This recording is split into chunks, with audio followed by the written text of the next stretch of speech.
അടിപൊളിയായിട്ടുണ്ട്. നല്ലൊരു എക്സ്പീരിയൻസ് ആയിരുന്നു. സസ്പെൻസ് നല്ല പെർഫോമൻസ് ആണ്. പൃഥ്വിരാജിന്റെ ചെറുപ്പമൊക്കെ നന്നായിട്ട് എടുത്തിട്ടുണ്ട്. വെയിറ്റിംഗ് പടം തുടക്കം മുതൽ അവസാനം വരെ നന്നായിട്ട് പിന്നെ മോഹൻലാലിന്റെ ഓരോ എൻട്രിയിലും നമ്മള് ഇങ്ങനെ എന്താ പറയാ റൊമാൻറ്റിഫിക്കേഷൻ ആയിരുന്നു ഭയങ്കര. പിന്നെ ഈ പറയുന്ന പോലെ ഫുള്ളി ഭയങ്കര എന്റർടൈൻമെന്റ് ആണ് പടം കണ്ടിരിക്കാനായിട്ട്.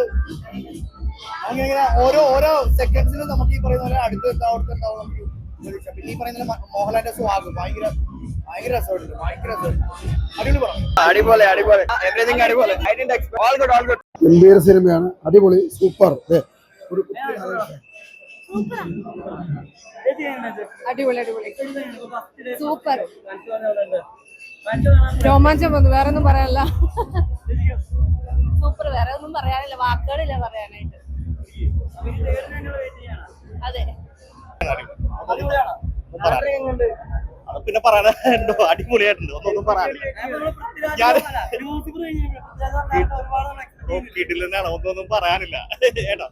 എനിക്ക് ഇങ്ങനെയൊന്നും പറയാൻ അറിയാൻ പാടില്ല. അടിപൊളി. അത് പിന്നെ എല്ലാവരും പോയിരുന്ന് കണ്ടുകൊണ്ട് അതിന്റെ ഒരു എക്സ്പീരിയൻസ് വേറെ തന്നെയാണ്. ഏതോ രണ്ടും അടിപൊളിയാണ്. ഒന്നും പറയാനില്ല, വേറെ ലെവലാണ് കേട്ടോ. നമ്മള് മുൻപ് ചെയ്തിട്ടുള്ളത് നമുക്ക് ചെയ്യാൻ കുറച്ചുകൂടെ എളുപ്പമാണ്. അങ്ങനത്തെ ക്യാരക്ടേഴ്സ് ഒക്കെ നമുക്ക് കുറച്ചുകൂടെ അറിയാം, എല്ലാവർക്കും അറിയാലോ എന്താണെന്നുള്ളത്. അപ്പൊ നമ്മള് ഇതിന്റെ വേറെ തലങ്ങൾ, വേറെ ടെറിട്ടറീസ്, ഫോർ എക്സാമ്പിൾ നമ്മള് US കാണിക്കുന്നത്, UK കാണിക്കുന്നത്, അല്ലെങ്കിൽ സെനഗൽ കാണിക്കുന്ന പോർഷൻസ് ഒക്കെ നമുക്ക് ഉറപ്പായിട്ടും പുതിയ കാര്യങ്ങളാണ്. അപ്പൊ അവിടെയാണല്ലോ ഖുറേഷി അബ്രഹാം കൂടുതലും വരുന്നത്.